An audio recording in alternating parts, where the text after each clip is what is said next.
زي ما انت شايف هنا طبعا. ادي المكوة. هنا انا عندي الطرف دوت عايز الحمه، فبجيب المكوة كده عنده واقرب واسيح سنة بسنة، ما ادخلهاش قوي عليها.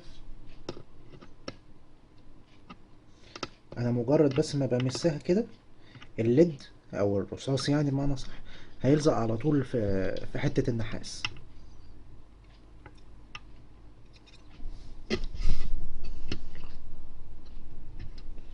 اه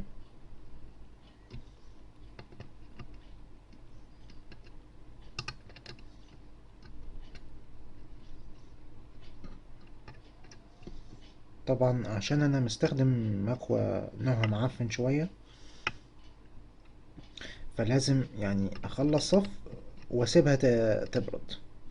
ما ينفعش ان هي تفضل سخنة كده على طول.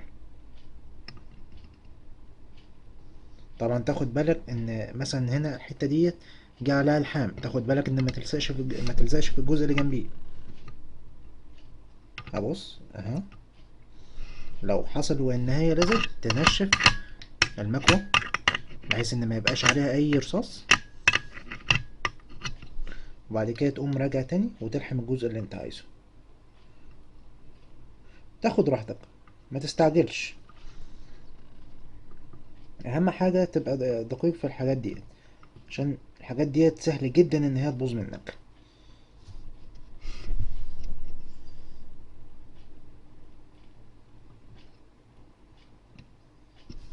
اهو تمام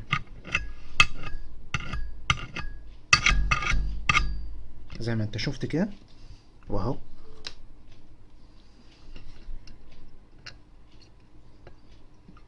انا مثلا دلوقتي هطفي المكوة، هفصلها، هتفضل سخنة شوية، السخونية بتاعتها ديت تكفي ان هي اكمل الصف دوت.